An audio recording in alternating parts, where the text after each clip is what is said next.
total otter expert, but needless to say, I have gone to otter conferences. And what was really shocking to me was that there were no algae people at the otter conference. So one of my my goals is to get out there and tell these stories and say, you know what, algae experts, bull kelp experts, this is a species that's infinitely tied to the otter. Go to the conferences and otter conferences, go to the algal conferences, and let's have this cross-pollination. Because there are all sorts of, the otter biology is way more complex than just bringing otter back. So, long and short, yeah. Just one real quick story is that they're not allowing otters to be introduced here because so many abalone divers are against them having them. Right, and that is the whole other. That's been a really big problem Right, for Northern California. and 20 years ago, when the habitat was healthy, it's also, the recreational abalone diving is huge for this part of the state, and it became a fishery, and so that is a complicating factor. I just want to make one last comment about the otters. On Tuesday night, KZYX aired a really great interview with a guy named James Estes, who is really the iconic otter biologist in the world. And so if you go to the KZYX website and go to archives, you can access that Ecology Hour Tuesday night at 7 o'clock. It was last Tuesday. It's a fabulous interview, and it kind of lays out, Jim Estes is a rock star, and he just lays out everything that you want to know about otters, and he's really clear, he's really great. And kelp. So I use his work a lot in the book, and there's some really interesting stories about, one of the things we didn't mention was that, kelp and urchins are battling it out all over the globe. So kelps, every continent's near-shore oceans has its different kelp, and the North Pacific happens to have had otter to keep urchins in control, but in other places, the kelp and the urchins are battling it out just, one-on-one, and they have developed actually chemical defenses, and Jim Estes did some amazing work in kind of talking about that. So I can't wait to go listen to his thing. And in fact, Sheila, do you have his book here, Serendipity? No, it's a really good book. Yeah, you should get it. You're right. Yeah, it's a great book. Yeah. It seemed like last year on the Sonoma coast there was an effort by a lot of divers to get in there and eradicate a bunch of urchins. Is that successful at all? Tomorrow night, Tristan right here is the one who really knows, I think, because I've got to say, I can't wait to hear it. I'm super, so tomorrow night is going to be an eyes on the ground kind of presentation. Yeah, so tomorrow night is going to be 5:30, right? Let's see. So here, 5:30, 6:30, seaweed tasting with local vendors. I'll be making a seaweed salad. Other people will be doing other seaweed dishes. And then at 6:30 to 8, it will be a panel discussion with people like Tristan and people discussing the situation of bull kelp and the urchin clearing and all of that, right? Is that? Yes, that's right. So you've gotten a great overview of some of our species, how they're used by our culture. Tomorrow morning, we're going to go out in the field. These two are going to lead us. We had to keep that number small for logistical reasons, but we're going to get more hands-on identification, understand more about the species that we have here on the coast. And then in the evening, we're going to talk about the conservation effort and what we're seeing in the water. So we'll have some of our commercial divers here that will tell you what they're doing as far as clearing these oasis zones as part of our partnership. Tristan and Reef Check are doing a lot of the ecosystem survey, so they'll tell you what they're seeing. And we have somebody who's studying as a PhD student waves and kelp. And so we'll have a little bit more information about what is the problem that we're sort of dancing around with this discussion and what we're doing to address it. Does anyone have some other questions about the art? Or I wondered about. one second. Yeah. Yeah, you spoke about the lack of bull kelp at Van Dam. In recent weeks, there's been an abundance of kelp on the surface in Noyo Harbor, in Noyo Bay. And so is it spotty along the coast? Yeah, it's like spotty. the place? And one of the things that happens is urchins need certain conditions in order to survive. And there are certain places, is the mic working? Can you hear me? Yeah. Okay. And so, and I don't completely understand this, but roughly it's that urchins need certain conditions, and where there's too much turbidity, like a beach adjacent, or just a lot of sand moving through basically, it's hard for urchins to survive there. So there are certain conditions where they just don't thrive. And so that bull kelp area right by the beach in Noyo has just been there through this all these events. It's just been there because the urchins just don't want to be there. So, And is that your take on it also, Tristan? That Yeah, I think it's that, and also fresh water. That's Oh. definitely a really big. and you need for urchins, that Yeah, urchins don't yeah. like fresh water? Oh, Yeah, but okay. for some reason, like, Bull kelp are okay. yeah, look for all the places where bull kelp are, even in Oh, Washington, interesting. Alaska, there are these glaciers melting, but Oh. bull kelp's still there. Very Wow. dynamic species. so just to give you an idea though, this is a little bit hard for everybody to see, but this is the 3 oasis zones that we're clearing. And if you look in the top row of maps, the color of of yellow and green is what is typical in a year here of bull kelp. And so what Art was just referring to in Noyo, that whole bay should be covered. And what you're talking about is this little patch by the beach. Now that patch that is by the beach there is what we're hoping is going to feed the cleared area with those spores that these guys were talking about. So you can see what we should be seeing along the Mendocino coast and Sonoma coast, and what we are seeing these last few years, which are just real tiny little patches. And we'll talk more about that. And then you had a Well, question? I'm wondering about the health of eating from the ocean now.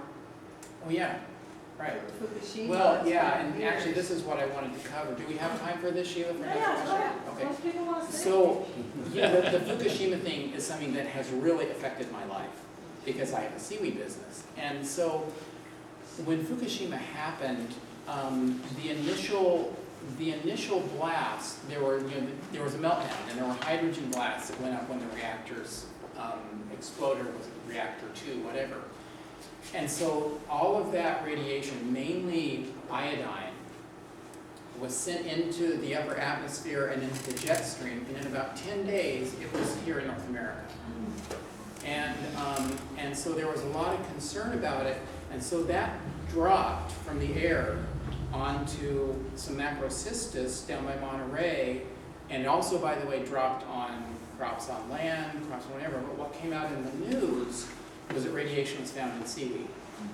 And so people automatically thought, because most people didn't read the whole article, that there was radiation coming across the ocean in the water, and that the ocean was polluted with radiation all the way across.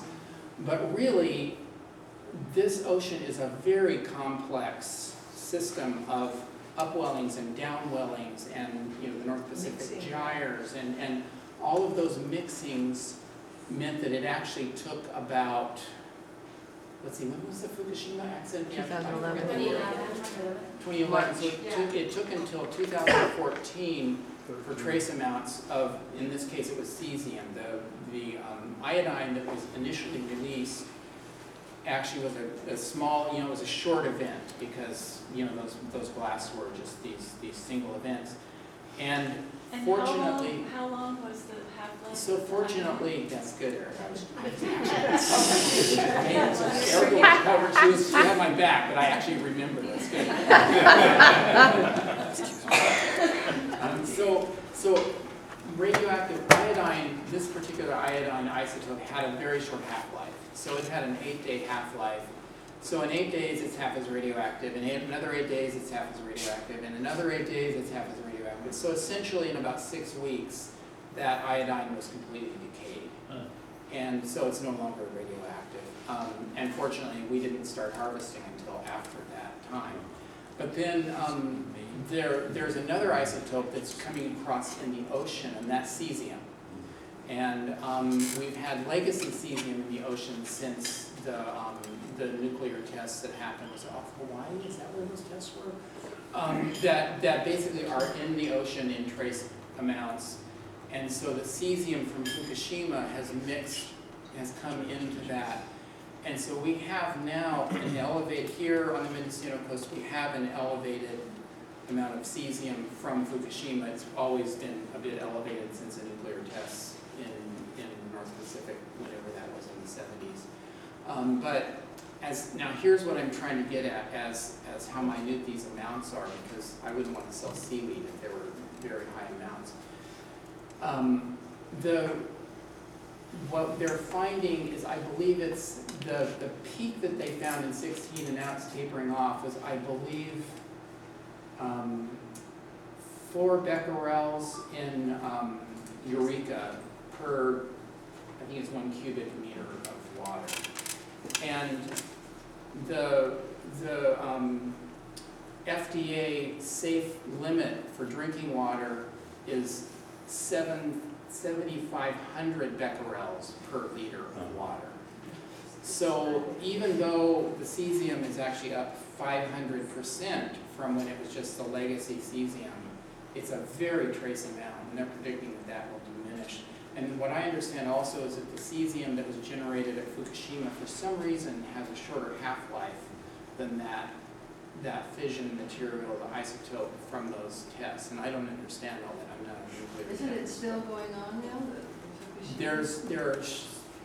There are ongoing releases, but there's not nearly as much as there was in the back there. Not my question, no question. Oh, hey, Kirsten. No, I have a question about. There's kind of a comment that I think I wrote it out. So I actually did it last night. Oh, cool. I said matches. But I grew up here, fortunate too, in the old, remember the 70s, and I saw sea otters off the Mendocino Meadows. And I'd like to introduce old timers to see if they remember that too. But I'm certain of it. I know my otters. I'm a naturalist. I mean, I hear people today, I saw a sea otter, and I'm this. Yeah. But I don't want to put this. Yeah. So, I mean, I remember clack. So this is the first time I've ever heard, what was the island where they took them away from? Oh, to St. Nick's in the Channel Islands? Yeah. Oh, no. Oh, you mean from the Aleutians? From Channel Islands, what was it? So there was a reintroduction event in the 80s to St. Nicholas Island in the Channel Islands. Off Santa Barbara. And that was trying to expand the population that's based in Monterey. But didn't you So say- there could have been, I mean, I don't know, I'm not an expert, and it's one of the things I want to study is and I'd be happy to talk to you, the history of, say, otter here. I mean, young males do go out, that's how Yeah, they spread sure. their population, is that young males go out, but then they have to have a way of establishing themselves, and if they're not, so that would be, I'm sure you did see sea otter, but they didn't persist, they didn't establish There a. was a population. Did you say the 70s there's an island started like Anacapa or? So in the 80s, there was a reintroduction event where otter from Monterey were taken to St. Nicholas Island. And so that is still ongoing. Most of those otter just got up and swam home. But to make that to negotiate that reintroduction with all of the various parties, which was the oil industry and the fishing interests, they had to agree, it was I think the Marine Mammal Protection Act people who were spearheading it, they had to agree that all around most of Southern California would be this no otter zone, and if otters were found in that zone, they had to be physically taken out of that zone, and that was kind of the deal they struck with the oil companies who didn't want otter around at all. And the fishermen did not want otter. So most of those otter left St. Nicholas Island, and depending on who you talk to and what report you read, that can be deemed as a failure, or there is actually a little population of sea otter that are doing okay on St. Nicholas Island, and that one might read as a success. This is 25 years later or so.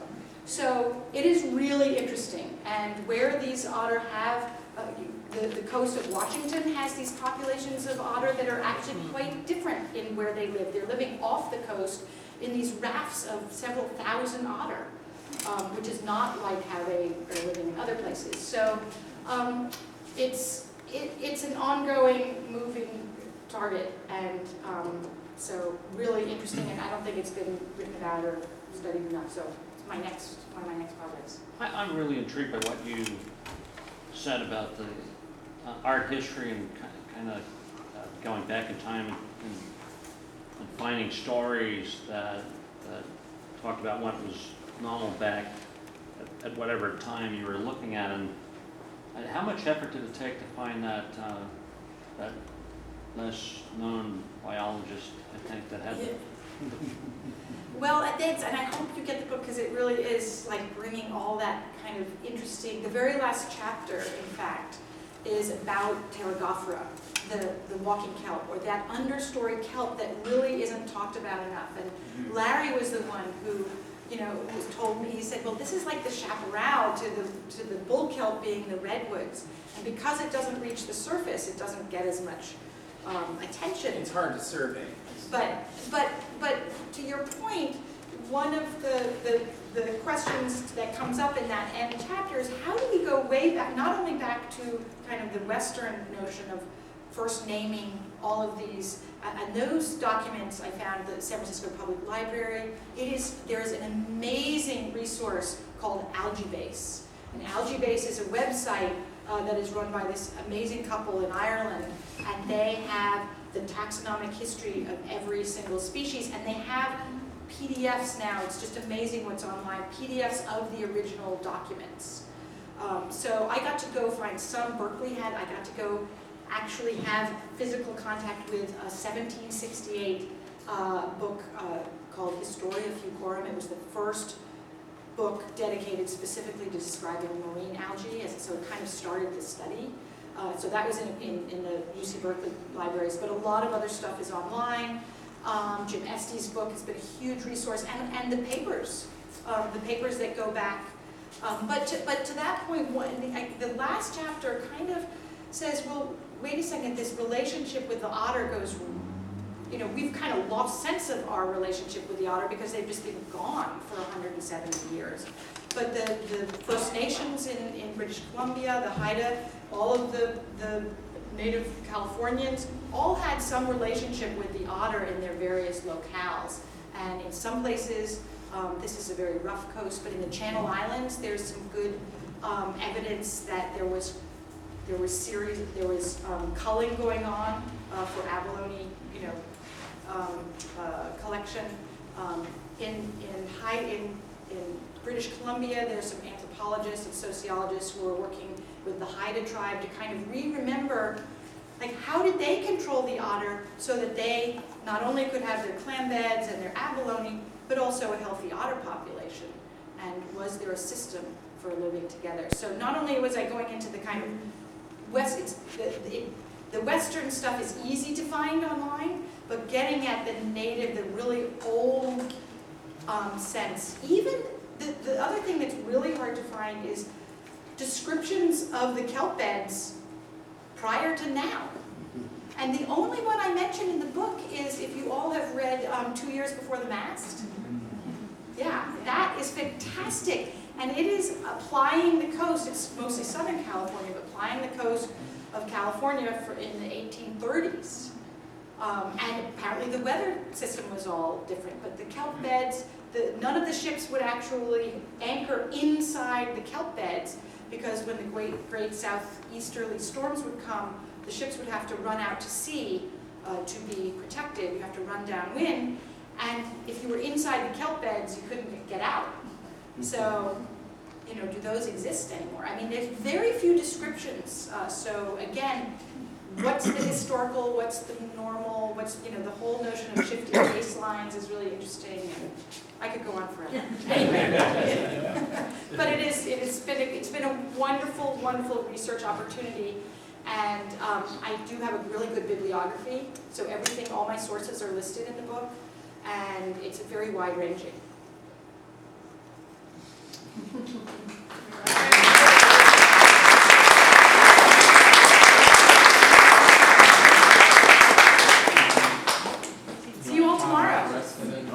No, I think we've done that. So there's these programs photographs up there if you want to take one with you. We hope we see you tomorrow night or later on in the week. And Books are again, available, you can buy them. Books for are free, available. and I can sign them for you. and again, there are more spaces in the Scion